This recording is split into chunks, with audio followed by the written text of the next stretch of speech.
Good evening, and welcome to Sports Night in Auburn. I'm Taylor Strohmeyer. And I'm Kayla Evans. Tonight we have recaps of both baseball and softball series against Arkansas, a summary of soccer's last home game, and more details from the weekend. Auburn traveled to number 1 Arkansas over the weekend and came home winning one of the 3 matchups. Game 1 was Thursday night, and the Tigers picked up their first conference win of the season, taking down the Razorbacks 2-1. Cody Greenhill pitched 7 strong innings for the Orange and Blue and struck out 5. Left-handed Carson Skipper pitched for the first time in 4 weeks as he relieved Greenhill in the 8th and pitched a scoreless inning. Mason Barnett took the mound in the 9th to hold off the Razorbacks and earned his first career save. Brody Moore was a star at the plate and on the field, going 2 for 5 with a home run while holding down second base, turning 2 big double plays to keep the lead. Moore put the Tigers on the board, first with a solo home run in the top of the 3rd, making his second home run of the season. The Tigers tacked on a second run in the 4th after a sacrifice fly from Nate LaRue. Arkansas answered in the bottom of the 4th with a solo home run, but the scoring stopped there, and the Tigers held off the top-ranked Arkansas Razorbacks to get the 2-1 win. Auburn blew a 4-0 lead in Game 2 Friday after the Razorbacks had a 5-run 7th inning to take the lead. Auburn tried to battle back in the top of the 8th by scoring 1 run to tie it, but Arkansas got an unearned run in the bottom of the 8th to secure the comeback win. The Tigers held Arkansas to just 2 hits and a walk through the first 6 innings, but the Razorbacks' battled bats woke up in the 7th as 10 batters had plate appearances as they scored 5 runs on 5 hits. Head coach Butch Thompson said, "I tip my hat to Arkansas. To beat the number 1 team, you have to play a complete game, and they got us there in the 7th inning." Jack Owens started on the mound for the Tigers and did not allow a hit until the 4th inning. Trace Bright and Richard Fitz were on the mound in the 7th, with Bright allowing 3 runs and Fitz allowing 2. The Tigers then used 3 more pitchers from the bullpen to try and end the game, but Carson Swilling allowed 2 walks and a hit by pitch to load the bases before a wild pitch brought the go-ahead run home. Auburn fell in Game 2, 6-5. Auburn looked to take the series on Saturday in Fayetteville, but ultimately dropped the final 6-5 when Arkansas's Christian Franklin hit a walk-off single to get the win. Similar to the day before, the Tigers had a 5-0 lead after a 3-run 6th inning, but Arkansas scored 4 runs in the final 4 innings to force extra innings. The Tigers got an early lead as Ryan Bliss got on base, and then Judd Ward hit a 2-run homer to kick off the first inning. The Tigers stayed at 2 until the 6th inning, where Tyler Miller hit a 3-run home run to extend the lead to 5-0. Joseph Gonzalez pitched a scoreless 5 innings until Arkansas got their first 4 batters to reach base, scoring 2 runs. Carson Skipper took over on the mound and held down the inning, but Skipper allowed 2 more runs in the bottom of the 8th to tighten the Auburn lead to just 5-4. The tying run came in the bottom of the 9th when the Razorbacks hit a sacrifice fly to tie. Christian Franklin was the hero of the day when his single scored Zach Gregory for the walk-off win. The Tigers' midweek game against Kennesaw State was canceled due to COVID issues within the Owls program, so Auburn will return the action this weekend in Plainsman Park for a 3-game series against Mississippi State. Game 1 will be Friday at 6.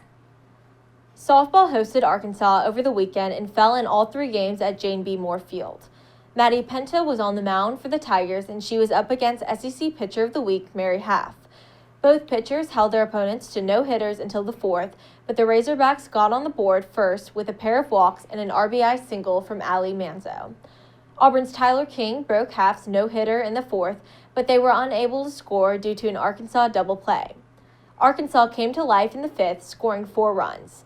A 3-run home run by Braxton Burnside contributed to the 4-run stint. The Tigers had opportunities in the 6th and 7th, but could only score 1 run in the bottom of the 7th. In Game 2 on Friday, freshman pitcher Shelby Lowe recorded her 100th strikeout of the season, becoming just the 5th Auburn freshman to reach the triple-digit mark, but the Tiger offense came up short and Auburn fell 3-0. Lowe had her 6th double-digit strikeout game of the season, tossing 12 strikeouts. Her total has now jumped to 111 strikeouts. Lowe now has the 4th most strikeouts by an Auburn freshman and is 13 away from jumping Marcy Harper for 3rd in school history. Lowe has struck out at least 10 batters in back-to-back SEC games. Autumn Storms was on the mound for the Razorbacks and held Auburn to just 4 hits. Arkansas's Braxton Burnside led the way at the plate, going 3 for 4 with a solo home run. Lowe is tagged with the loss as she gave up 3 runs off of 7 hits. She is now 8-3 in her freshman season. Storms has moved to 4-0 on the season. Shelby Lowe and Maddie Penta shared the mound in Game 3, but the Tiger offense could not get rolling as Auburn fell to the Razorbacks 2-0. Lowe pitched 5 1/3 innings in relief and held Arkansas to just 3 hits. Arkansas scored an unearned run while Lowe was on the mound as errors between Tigers allowed Arkansas to score. Auburn had just 3 hits Saturday, coming from Sydney Cox, Tyler King, and Michaela Packer. Penta is tagged with a loss and fell 6-5 on the season. She allowed a run off 3 hits and 3 walks in just 1 2/3 innings. Auburn will travel to College Station this weekend for their second road series of SEC play. Auburn will open the series against Texas A&M Friday, April 9th at 6 p.m. When we come back, we will take a look at what Auburn soccer did over the weekend, and we will have details on Auburn's women's basketball's new coach. Keep it right here. You're watching Sports Night in Auburn.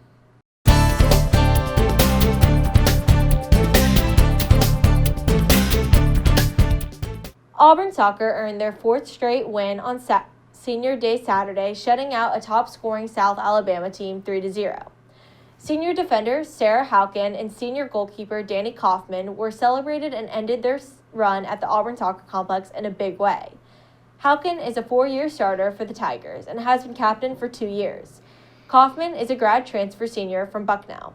Halkin said, "It feels really great. I was just really happy to be able to spend it with my team. Those are the people that mean the most to me, my teammates. I know they all played really hard for me and Danny today, so it was really good to go out with a win."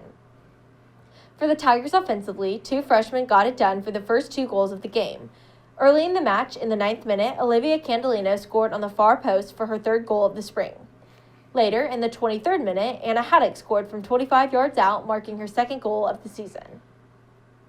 Junior Haley Whittaker, who assisted on both first-half goals, joined the scoring in the 53rd minute with a goal off a deflection.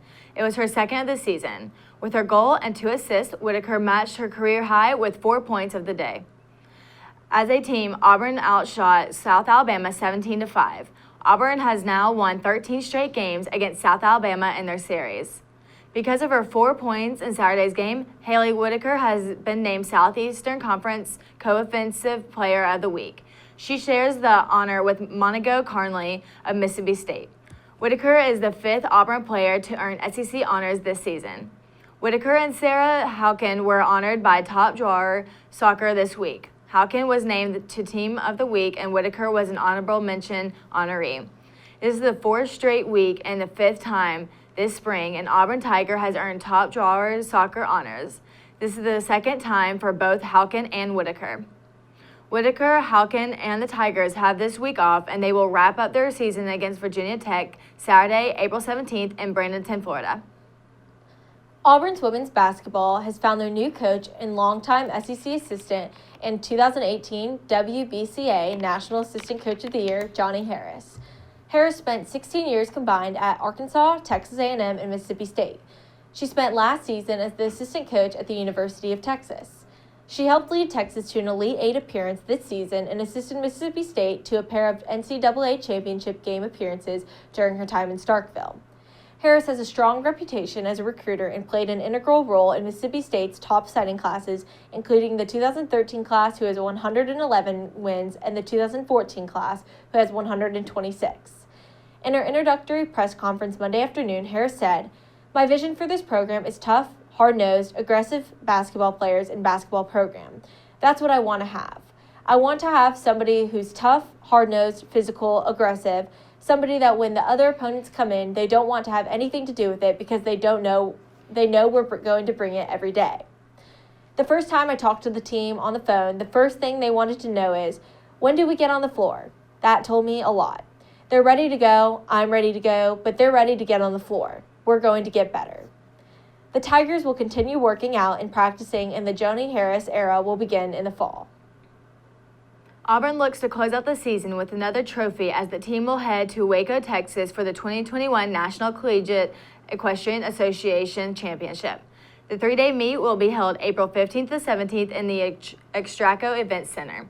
The Auburn equestrian team earned the top seed for the 2021 NCEA Championship. Auburn's quest for its third straight national title starts Wednesday, April 15th, as the Tigers face number 8 Baylor. Fellow Southeastern Conference opponents Georgia and Texas A&M are seeded number 4 and number 5. Since the first NCEA team national championship in 2002, Auburn and Georgia have won the most titles with each 6. South Carolina and Texas A&M have 3 apiece. The 2020 NCEA Championship was not held because of COVID-19, and a regular season national champion was not named. For updates regarding the NCEA Championship, follow the Auburn Equestrian Twitter at AuburnEQ.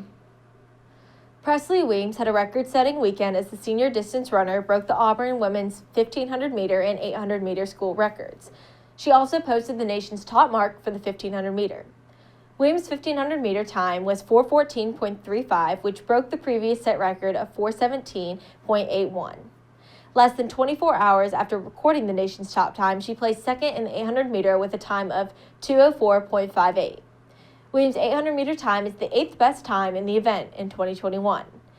Next up for the Tigers are a pair of meets coming in the coming weekend, with some of the squad competing at the Tennessee Relays April 8th through 10th in Knoxville, Tennessee, while others will be at the Joe Walker Invitational April 9th through 10th in Oxford, Mississippi. Brian Harson sent out an email to students this morning inviting them to attend a free open scrimmage this Saturday that Auburn football is hosting for students, faculty, and staff. Harson said this is a sneak peek to the team prior to A-Day that will be next weekend on April 17th. Gates to the stadium will open at 10:45 a.m., and people must enter through Gate 10, which is on the arena side of Jordan Hare. Drills will begin at 11 a.m. The scrimmage begins at 11:30. Seating will be available in sections 1 through 11, and masks and social distancing are required. Senior gymnast Meredith Sylvia was awarded the prestigious Algernon Sidney Sullivan Award, the university announced Monday afternoon. The Algernon Sidney Sullivan Award has been presented at Auburn since 1951 as a reminder of the noblest human qualities exemplified by Algernon Sidney Sullivan, a prominent humanitarian and the first president of the New York Southern Society. Each year, Auburn honors one male and one female student from the graduating class with this award. Meredith Sylvia has been a staple in the Auburn community since she came to the Plains in 2017, serving hundreds of Lee County residents. She has spent many hours at the Lee County Humane Society and fostered animals that needed homes and provided relief to overflowing shelters in the area. Sylvia has cared for over 20 different animals since the COVID-19 pandemic started last spring. Prior to the pandemic, she served at local elementary and middle schools to tutor, mentor, and provide resources for underprivileged families. Sylvia will graduate with a degree in conservation biology in May and plans on entering a Master of Arts in Teaching to become a middle school science teacher. When we come back, we will take a look at Auburn Athletics' weekend schedule. Keep it right here. You're watching Sports Night in Auburn.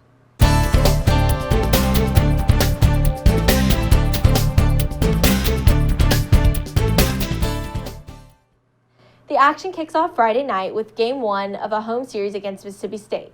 The game in Plainswood Park will start at 6 p.m. Softball kicks off their series against Texas A&M at 6 p.m. in College Station. On Saturday, football will host their free open practice and scrimmage to students, faculty, and staff at 11:30, with gates opening at 10:45. Baseball plays 2 of their series at 2 p.m. and softball plays at 4. The weekend wraps up Sunday with softball playing at 11 a.m. and baseball at 2 p.m. That's all we have for you tonight, but for more Auburn sports, follow our Twitter at EETV_sports and check out our website at eagleeyeauburn.com. I'm Taylor Strohmeyer. And I'm Kayla Evans. For updates on this weekend's events in Auburn Athletics, follow at Auburn Tigers on Twitter and the individual teams' Twitters. Good night and War Eagle.